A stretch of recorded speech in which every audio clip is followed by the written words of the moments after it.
Olá pessoal, tudo bem? Meu nome é Gabriel e hoje eu vou falar sobre dois assuntos extremamente importantes. O primeiro, pessoal, chama-se eficiência. Hoje vamos falar um pouco sobre eficiência e vocês vão ver. O segundo vai ser sobre como passar um ponteiro como argumento e como retorná-lo de uma função. São dois assuntos extremamente importantes para a gente dominar essa questão da função. Bom, pessoal, eficiência é um assunto extremamente importante, não só na estrutura chamada função, mas em qualquer estrutura do nosso código, em qualquer linguagem de programação. Isso porque eficiência está diretamente ligada ao quanto que meu código consegue executar de uma maneira mais rápida e ocupando uma menor quantidade de memória. Então aqui nós vamos nos atentar a dois parâmetros. O primeiro é o tempo que meu código leva para executar aquela ação, e o segundo é o quanto de memória ele usa para executar aquela ação. E a gente vai ter que um código ele é mais eficiente do que o outro, um programa ele é mais eficiente do que o outro, quando, considerando que os dois executam a mesma coisa, assim, fazem a mesma coisa, vamos supor que os dois programas têm como objetivo calcular uma média. Considerando que o primeiro programa calcula a média de maneira mais rápida e utilizando a menor quantidade de memória que o segundo, nós teremos que o primeiro é mais eficiente do que o segundo.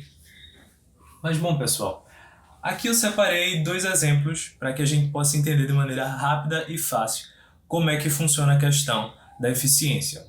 Bom, estamos abordando funções, então vamos ver essa questão dentro de funções, tá, pessoal? Bom, aqui nós temos o programa chamado eficiência1.c. Na verdade, o nome é eficiência.c, eu que renomei assim, mas... Então, nós temos esse programa aqui e temos esse outro que é o eficiência2.c. Bom, pessoal, tanto o primeiro quanto o segundo, eles têm como objetivo printar de 0 até 99.999. Ou seja, não é um programa que tem muita utilidade, mas é para a gente principalmente pegar esse conceito de eficiência, tá bom?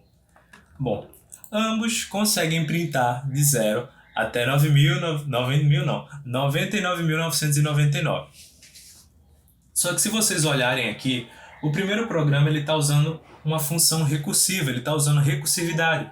Vocês podem ver que no final da função, ela chama ela mesma passando o mesmo argumento, tá bom? Já no código 2, a gente vai ter aqui uma função, tá? Que ela não vai receber nenhum argumento. Ela vai criar um vetor de 100 mil espaços, tá bom? Vai criar uma variável do tipo inteiro, que eu chamei de i, atribuí 0, e inicializei no for e fiz o seguinte, eu disse, olha, a cada posição do meu vetor, eu vou adicionar o valor do meu índice. Então, quando eu estiver na posição vetor 0, eu vou adicionar o índice 0. E assim a gente vai até o final do ciclo. Depois eu tenho um outro ciclo justamente para printar todos esses valores que foram atribuídos, beleza? Então, pessoal, o que é que acontece? Aqui eu separei uma partezinha para a gente poder executá-los. Já de antemão, observando os códigos, nós podemos perceber uma grande diferença na maneira que os dois executam uma determinada coisa, tá bom? No primeiro, como vocês viram, tem a questão da recursividade.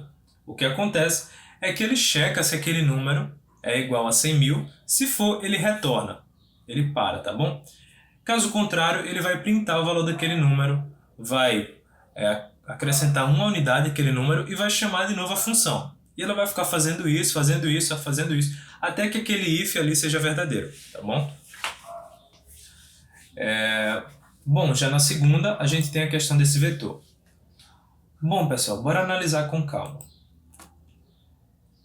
Imaginemos que nós temos um sistema em que tem o uso de memória tem que ser muito pequeno. Muito, muito pequeno. Imaginemos que nós não temos um grande espaço como o nosso computador, em que a gente pode abrir vetores em grandes quantidades. Não. A gente tem uma memória muito pequena, algo muito específico para uma coisa, e nós não temos essa possibilidade, pessoal. Bom, ao olharmos para o segundo código, podemos perceber que na questão da memória ele é menos vantajoso que o primeiro. Eu vou mostrar por quê. Enquanto no primeiro nós temos o número 0 sendo passado como argumento, e esse número 0 ele vai sendo acrescido, acrescido, acrescido, até chegar a 100.000, no segundo eu tenho 100.000 espaços sendo criados na minha memória, e a cada espacinho desse aí eu estou atribuindo o valor do meu índice. Então o que acontece é que no segundo eu estou pegando uma grande quantidade da minha memória para fazer algo que no primeiro eu faço de uma maneira muito mais simples, muito mais rápida, utilizando a menor quantidade de memória. Rápida aqui que eu estou dizendo, pessoal, na questão de criar o código, tá bom? Com relação ao tempo, ambos os programas apresentam uma equivalência de tempo. A diferença é mínima, é de 0,076 segundos entre os dois códigos. Então aqui vamos nos atentar à questão da memória. Bom, pessoal, analisando os dois códigos e executando-os, percebemos que o primeiro código printou até 99.999 e o segundo código também printou até 99.999. Ou seja, ambos os códigos estão fazendo a mesma coisa, porém o primeiro ocupa uma menor quantidade de memória, enquanto que o segundo ocupa uma quantidade maior. Isso faz, pessoal, com que em alguns sistemas eu até impossibilite a utilização do segundo código. Vamos imaginar um sistema em que a memória é muito, muito, muito pequena e eu não tenho, em hipótese alguma, condições de abrir um vetor de 100.000 espaços. Isso faria com que meu segundo código ficasse incapacitado de realizar aquela atividade. Isso porque ele extrapolaria a quantidade de memória que aquele meu sisteminha tem, tá bom? Então a gente vê quão importante é a questão da eficiência, uma vez que, considerando esses casos extremos, teremos o primeiro programa funcionando perfeitamente, enquanto que o segundo nem chegaria a funcionar. Tá bom, pessoal? Então, ou melhor, nem chegaria a funcionar da maneira correta, tá bom, pessoal? Então, a gente vai dar uma pausazinha aqui na parte de eficiência e vamos começar a parte de passar ponteiros como argumento e retorná-los de funções. Pessoal, tudo bem? Agora a gente vai dar continuidade, tá? A gente vai falar sobre ponteiros. Na verdade, a gente vai aprender como passá-los como argumento e como retorná-los. A gente vai ver que isso tem uma importância grande. Por exemplo, a gente pode passar strings para funções utilizando justamente essa questão de ponteiros e tal, tá bom? Mas, antes de tudo, temos que adicionar nossas libs. Vamos fazer o include da stdio.h, da stdlib.h. Vamos incluir agora a string.h também, tá bom? E agora vamos começar criando a nossa main. Colocar o return 0. E vamos começar agora o protótipo da nossa função. Ela vai ser do tipo void, tá? Ela não vai retornar nada, porém ela vai receber um ponteiro do tipo char como argumento, tá bom? E aí vamos terminar o nosso protótipo, colocar o ponto e vírgula.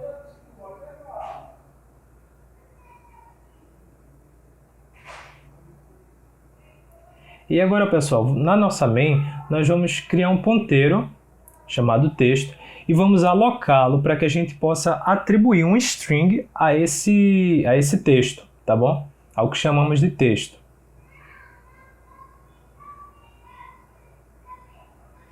Após alocar, nós vamos fazer o uso do fget. O fget vai servir justamente para eu pegar o que eu digitei e colocar dentro disso aí, colocar dentro de texto, tá bom?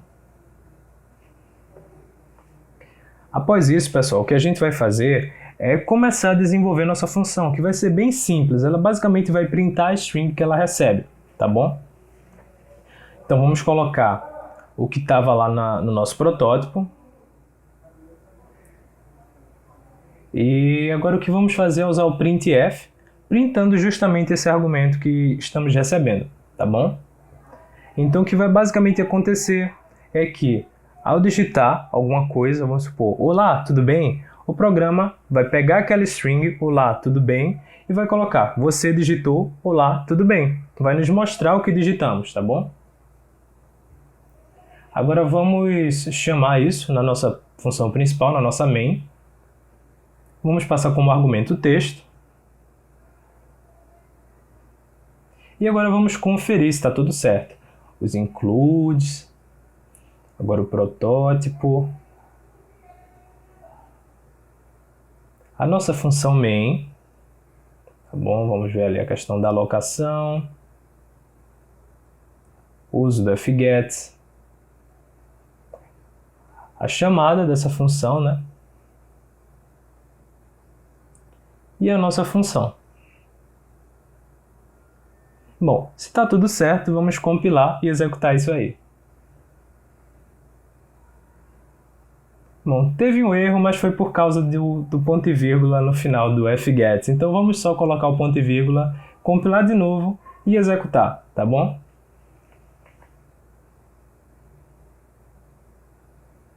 Bom, agora vamos digitar. Olá, tudo bem? E o programa vai nos responder, você digitou, olá, tudo bem? Bom, agora pessoal, nós vamos ver como retornar um ponteiro, vamos supor, receba um ponteiro e também retorná-lo. A gente vai receber um string e retornar. Aí nós vemos a inclusão da stdio, vamos incluir agora a stdlib.h, vamos incluir a string.h, ela vai ser necessária. Vamos iniciar, vamos criar a nossa main. Depois disso, vamos criar o protótipo da nossa função. Ela vai ser do tipo ponteiro de char, tá bom? E aí o nome dela vai ser string changer. E assim como a outra, ela vai receber um argumento. E esse argumento vai ser um ponteiro do tipo char, tá bom? Não esquecer do ponto e vírgula no final do protótipo. Vamos agora meio que começar a nossa função, tá? Mas a gente não vai começar, a gente ainda vai fazer algumas coisas na função main.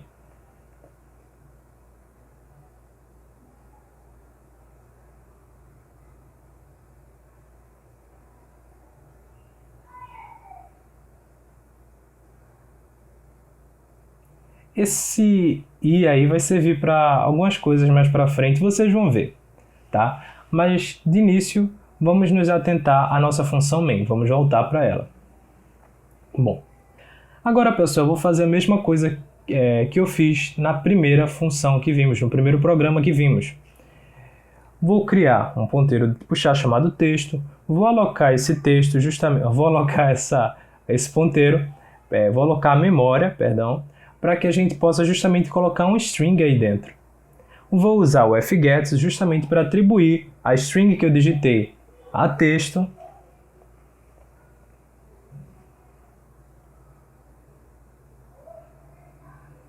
Depois agora vamos voltar para a nossa função, tá bom? Vamos fazer parecido com o que fizemos na main, só que agora vai se chamar texto2. Vamos usar o calloc da mesma maneira.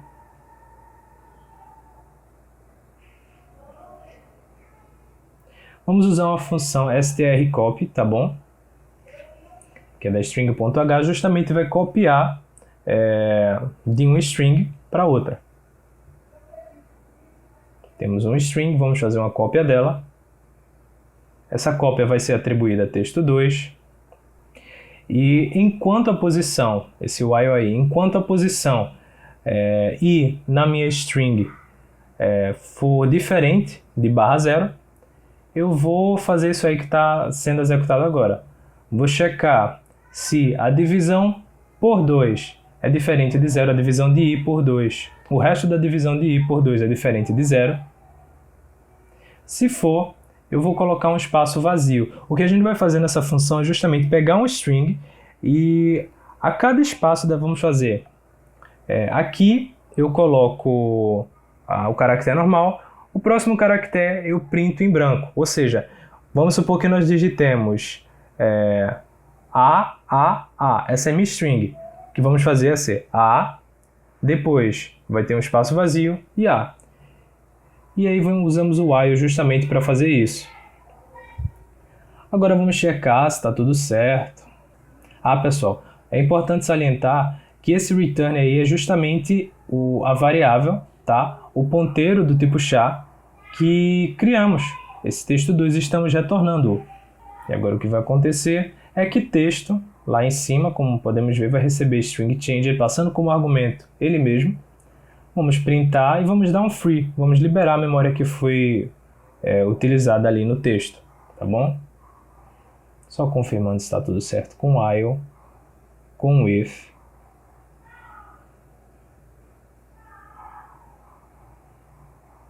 E é isso, vamos compilar e executar.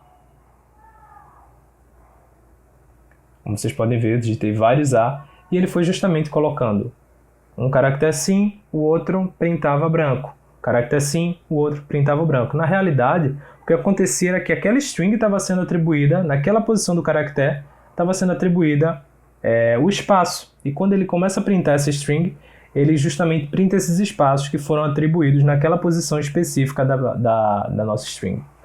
Então é isso, pessoal. Muito obrigado. Espero que tenham gostado. E nos vemos na próxima. Tchau, tchau.